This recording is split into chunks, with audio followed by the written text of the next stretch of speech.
This podcast is brought to you by Gorillaware, Malta.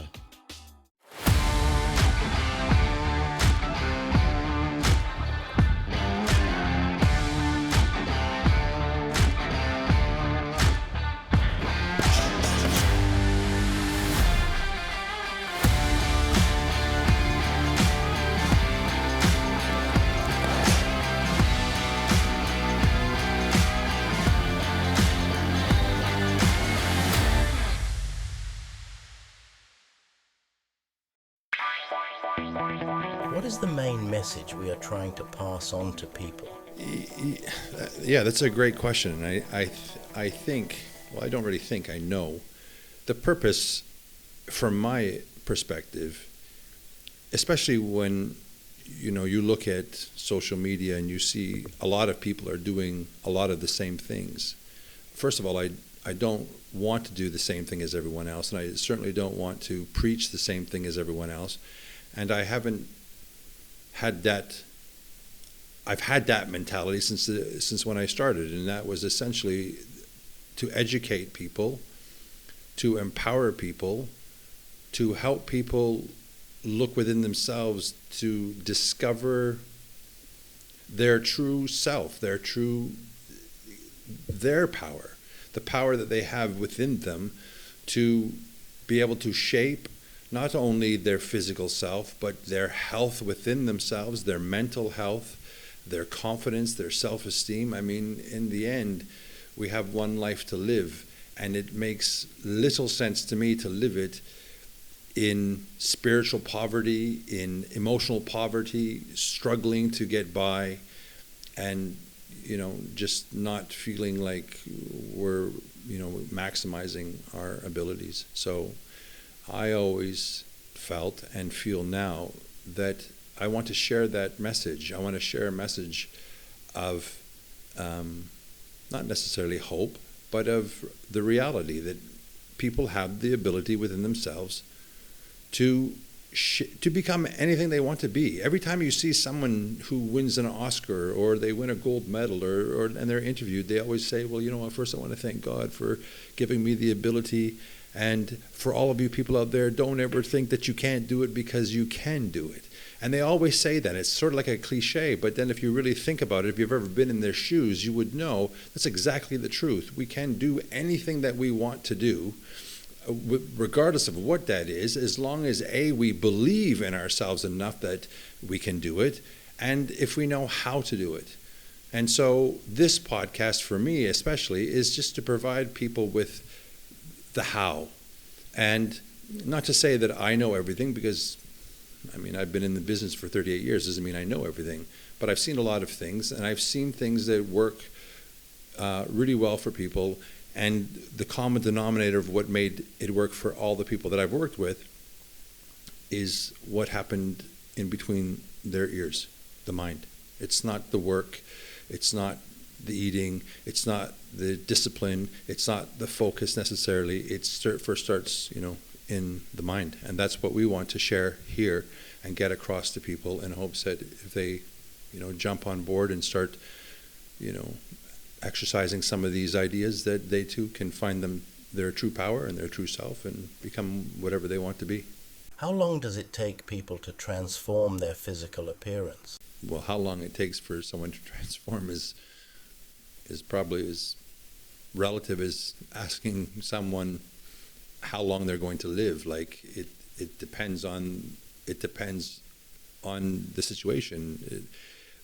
Transforming one's life is not something that you set out to do you look at your clock or you look at your calendar and you say, okay, in this amount of time I need to be different or I need to change, because it's not really changing, it's transforming. It's like the seasons going from spring, to summer, to autumn, to fall. You are constantly transforming yourself. You're transforming everything that you're working on. So, there isn't really a time limit. It's like it's a journey. And when your life is over, really, then you can look back and look at the journey, and if you've stayed consistent to whatever your goals have been, that's when you've arrived. I suppose the question is, how bad do they want it? Yeah, and of course, like there has to be, there has to be a desire in somebody to want to excel or maximize their abilities.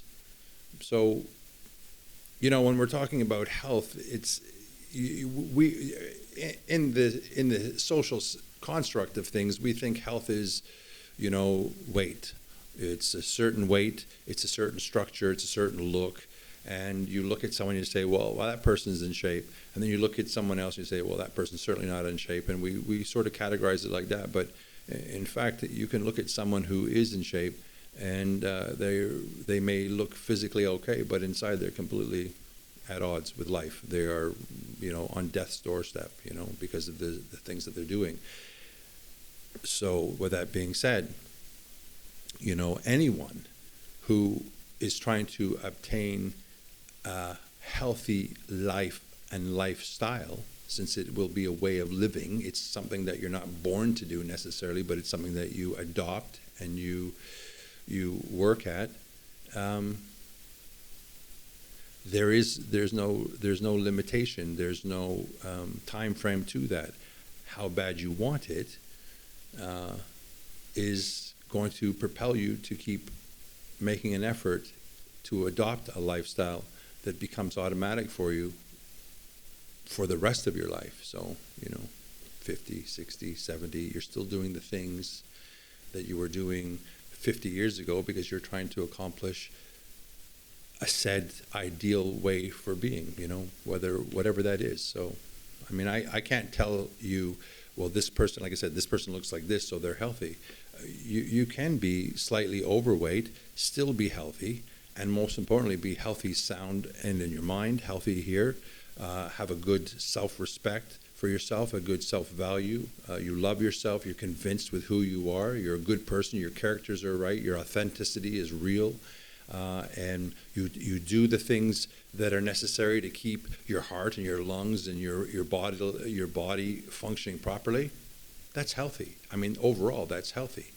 And that's not something, as I said, that you're going to, look at the calendar and say, listen, I need to do this in the next 10 days or 30 days or 6 months, Would you say it compared to having an addiction? And they need to change their lifestyle completely? Well, for some people, fitness is an addiction. And I think it's good. I think an addiction in this respect is actually probably pretty good. I had a client once, and he used to be a cocaine addict, so that was an addiction.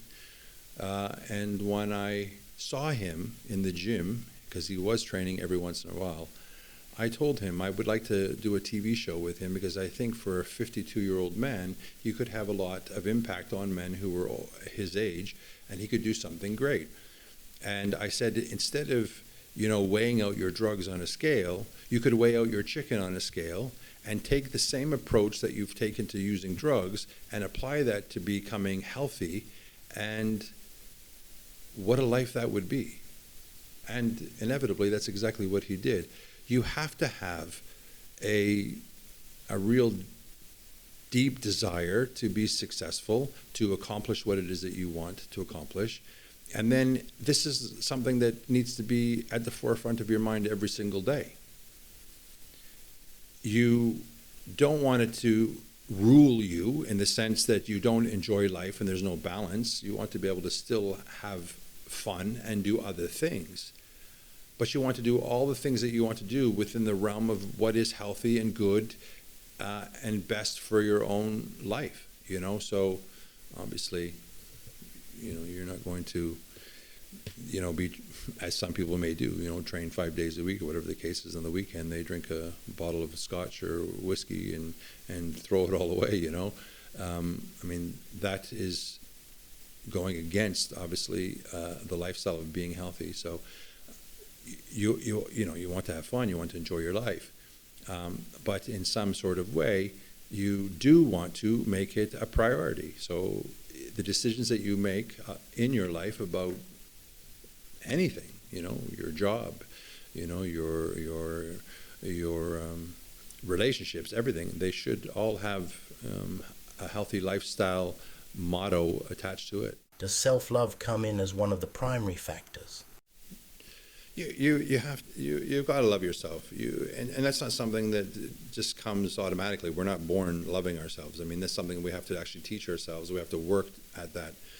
I mean, just because as children we're raised by other people and we're raised by their influence. So that doesn't mean that we all grow up confident and looking at ourselves thinking that we can accomplish this or accomplish that. And maybe we're raised in a certain way that makes us feel that we can't do anything. But when it comes to confidence, it's something that you have to develop. You have to set goals. You have to put in your head ideas that you want to accomplish. Self-worth is also important, isn't it? Confidence, self-esteem. You have to love and respect yourself.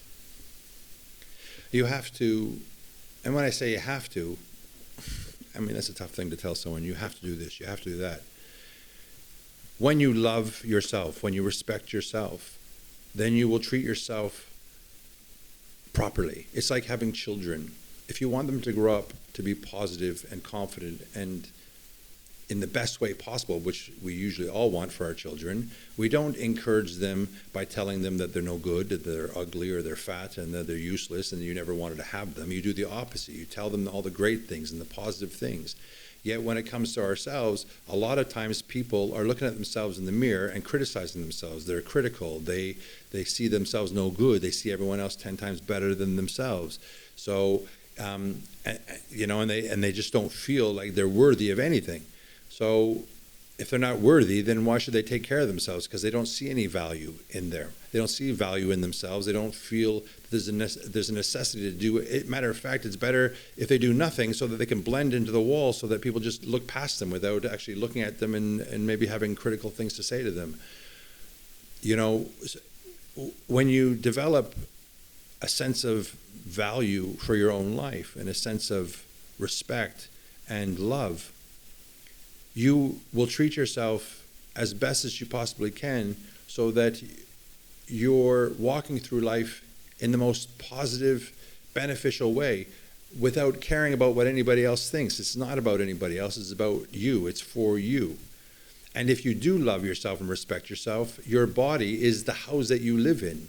You would take care of it. You want to take care of it. You want to make sure that your heart is as best as it can be, so that you can live as long as you can, because you love life, you love yourself, you love all the things that there is to offer. You make the decisions that will benefit you. Would you say you have to change your routines, such as after a whole week of work, before they used to go clubbing or down the pub, basically change their perception on how they live their life? Well, I don't know if going to the bar on the weekends and doing all of these things is the most beneficial for one's life. So, if you're trying to, if the goal in your life is to be healthy, happy, confident, then the decisions that you make on a daily basis have to reflect that. So I'm not going to go, clubbing on a weekend, staying out till 3 a.m, then sacrificing my Sunday because I'm going to be in bed all day long, when in fact it's better for me to go down to the beach and go swimming or go to the gym and living life to the fullest. So it's basically cutting the chaos from your life, finding a more peaceful way in how to conduct your life. Like what's that word? Enlightenment, Zen, being in that space. I mean, there's the way I see it, and I guess it's because I've lived the life for such a long time. There's 2 lives that you can live. You can live the clean life, the one that, maybe you're not doing the things that other people are doing. Maybe you're not partying every weekend. Maybe you're not eating all the crap food. Maybe you're not doing all the exciting things that other people are doing. And you forego that because you want to, A, age gracefully, feel good in your body, feel confident with who you are, have the courage to go after what it is that you want to go after, knowing full well that you can actually accomplish it because you're living the lifestyle that supports that. These are changes or decisions that some people, myself, had to make when I was young. It's about envisioning not just where I am in that moment, but where I want to be down the road. Where I want to be in my 30s, in my 40s, in my 50s. I guess I would have said to myself when I was younger, I looked around me and I saw people who were 50, and I said to myself, these people look like they have 1 foot in the grave already. I mean, they had no idea about exercise. They drinking, every night, drinking beer, doing this, whatever the case is. And I said, when I'm at that age, I'm not going to be sitting around going, oh, my back, and oh, this and oh, that. I want to be in a position where people look at me if I'm 50 years old and say, what, you're 50 years old? I want to be where I'm the healthiest I possibly can be. I want to maximize my physical abilities. And to do that, I knew that I had to make tough decisions and I would have to make sacrifices. And those sacrifices I was prepared to make because I valued myself enough and I valued what it is that I wanted to accomplish extremely. I saw, where, the ends justify the means. Maybe I sacrificed a few things, a bit of fun that others had. But in the end, the benefits far outweighed those experiences that others had, in my opinion. Society teaches us how to invest in material things when we should be investing in ourselves, health and mindset. There's nothing more important than self, and it's not selfish to think of self. And it's true, everywhere you turn, we're being distracted by all the bells and whistles of life, all the things that you can have, you can accomplish. If you have this car, then you're cool. Or if you have, it's peer pressure like you had in school, but it never stops. There's always this rat race that you're in. Everyone is going in a certain direction, trying to, be better than their neighbors. Look at me. And that's it's hard to sometimes stay away from that because it's all around you. Your friends are, going after that. They're trying to exceed in life to amount to what they think is important. For myself, anyway, I think that the way you feel about yourself is way more important than what other people think about you. I never did anything. I never competed. I never trained. I never tried to win shows so that people could pat me on the back and say, wow, you're amazing. I never did it for that reason. I solely did things for myself so that I could say to myself, I went after something that I felt was right, something that I felt was good. I was able to develop a character, a strength, courage, confidence in myself, and it was always for myself. It was never for anybody else. And to that degree, at this point in my life, it's the same thing. I do what I do for me, and I don't do it for anybody else. And because I'm in my body, it's my life. I need to take care of me and feel good about the footprint I've left in this world. You have to build confidence through consistency as well.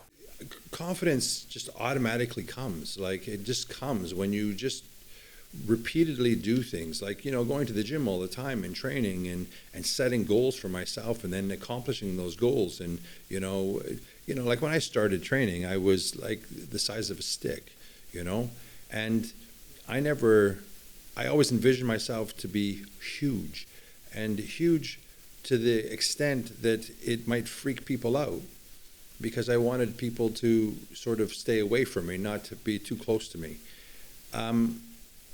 And in doing so, that was a process. That was a process of time.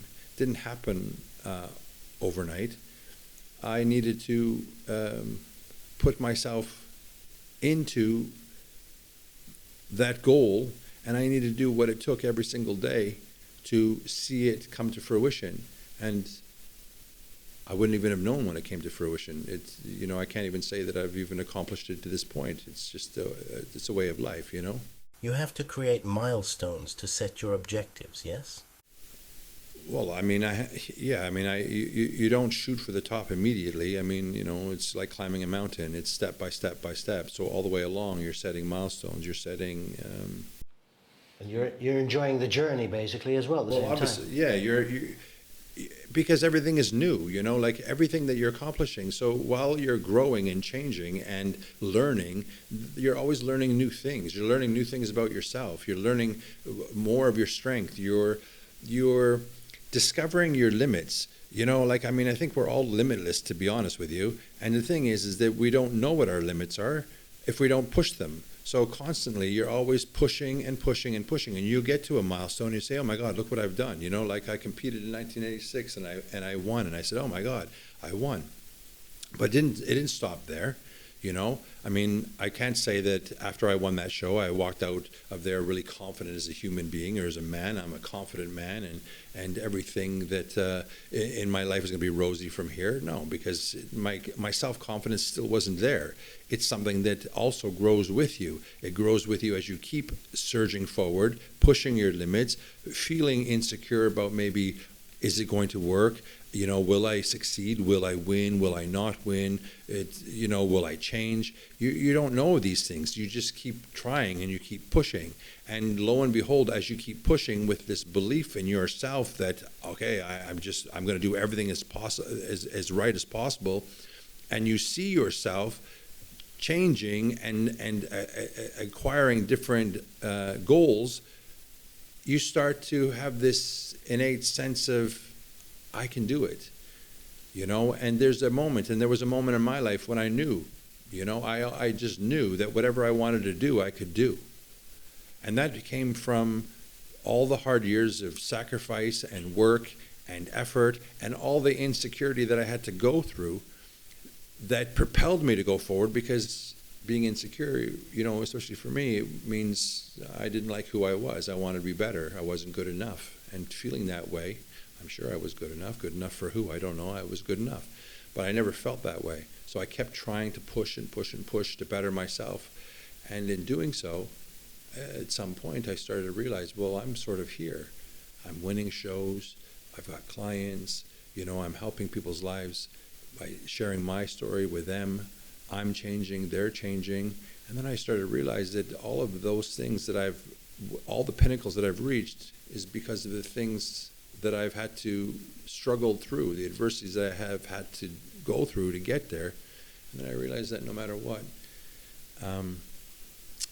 I can do pretty much anything. I knew then I could, and everything I did from then on, I approached it with that sort of attitude that just put your head down, work hard, believe in yourself, believe in your strength, and all the power and all the gifts are within me. And if I don't know them yet, I will know them soon. And that's a belief system that everyone has to have in their own self. There are certain accomplishments that a person would start achieving in the first month. When people make a significant change to adopt a healthier lifestyle, they'll want to go on the scale and they'll want to see that change. And they may not necessarily see that change right away. And they may feel, oh, maybe I'm not really succeeding. Maybe they will doubt themselves, especially if their confidence isn't great. But then they need to be reminded that prior to, let's say, undertaking that new lifestyle change, they were eating horribly, and now they're eating on a regular basis, consistently, structured. They had less energy before. Now they have more energy. They can stay up longer. They're not tired in the afternoon. They're not losing their mind at 12 in the afternoon and they can't focus anymore. They at nighttime they sleep better. They're clear in their thoughts. Their mind is clearer. They're less moody. They're less forgetful. Whatever they're doing, they're even stronger. Before they may not have been walking or doing any cardio or even training, but now they're doing it. And though it's not like monumental in a way compared to somebody else, let's say, for example, it's monumental for them because it's a complete turnaround. And these are the things that people that are going through a lifestyle well, let's call it a transformation and a start of a transformation, these are the things that they have to look at first, because these things are the most crucial things to be looking at, because this is what tells them that they're growing. It's like when you plant a seed in the ground. You don't plant the seed and then look tomorrow and expect that it's growing. It hasn't grown. It's not going to. No one would do that.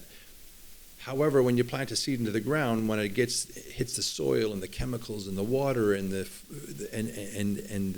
sunlight, there's a chemical reaction that makes the seed immediately start to change. And when people make a decision to start to change, to take care of themselves, to respect themselves, to value themselves, to take pride in themselves and do what is right for them, when they start to make that change, when they plant that seed, there is an immediate change. There's an immediate mental change. They see a light at the end of the tunnel. They have hope. They wake up in the morning with a certain kind of excitement. What am I going to do today? Okay, they're not going to see the results on a piece of paper. They're not going to jump in the scale and see a result, but they're going to feel something different if they're cognizant of it. If they stop and pay attention to themselves, they will see a difference. And those are the things that they need to be focusing on. They do not need to be focusing on the things that everyone else is saying. Well, how much did you lose? Or, or how small are you in your clothes? Those things are irrelevant, because that's not health. Health is what happens on the inside. Health is that seed that is growing underneath the ground, and then at some point you see it popping through the earth and you go, there it is. And that is the evolution of changing your life. That's the evolution of fitness and health, and that's the evolution of a lifestyle. And when you see that plant finally growing, well, it's not going to stop, and you know it's not going to stop as long as you don't stop watering it, nurturing it, and give it sunlight. So in your own life, when you see those things, you take stock of those things, and you're grateful for those things, just continue that process. And if you continue that process, inevitably, where you're going to end up is God knows where. Who knows? It's not something that you're... Listen, a lifestyle doesn't have an end date. It's like the moment you learned how to brush your teeth, once you learned it, it became a part of you. And it was taught to you. And so it became such a part of you that you just don't think about it. You just do it every single day, and you will do that to the day that you die. Well, the same thing with a healthy lifestyle. It's exactly the same thing. You adopt it into your life, it becomes a part of you, and you just live it till the day that you die. Would you say that people that are going through anxiety and or depression benefit from these things? Well, like I said, it depends on how you look at it. I don't think I've ever met really anyone, especially anyone who's ever walked into my office, that was not suffering from some sort of anxiety, that hasn't dealt with depression, that hasn't felt, that they weren't great. And if they want to use that to propel themselves, they can do two things. They can use that as a stepping stone to build off of, because they will see themselves in a position that they're not really comfortable or happy in. They can see the detriment of having anxiety, stressing about life, worrying about this, worrying about that, and just not feeling good. So they can use that as a tool to push off of and say, this is not how I want to be. I do understand that this is a negative feeling. I don't have any positive outcomes from this, and start to use that as the motivation to move forward and to adopt different ways of living. And so, yes, it can in that respect. For some people, it's like riding the wave or being sunk by the wave. Some people do the opposite, and they let depression and anxiety take them right out, and they feel worthless and useless, and they feel they can't ever get on top, which is not the case. There's so many experiences in life that people will have experienced that and have had to rise above, whether it's been a job or a family crisis or something like that, and they've risen above it because they've had to. They felt they had no choice. But when it comes to self, sometimes they just don't do it for themselves. They just don't feel they have the guts, the courage. They just have to basically apply the same principles that they did when it came to this situation with their job or whatever. And then other people, like I said, they'll look at where they're at and just say, listen, okay, I can't live like this anymore. Reach their hand out. Maybe they need a little bit of help. Maybe they need a little bit of support. Maybe they need a little bit of guidance, a little bit of positive reinforcement. And that's all that they need, plus their own circumstances of anxiety, depression, whatever, to kick them in the right direction. And yeah, absolutely, it can be a great motivator.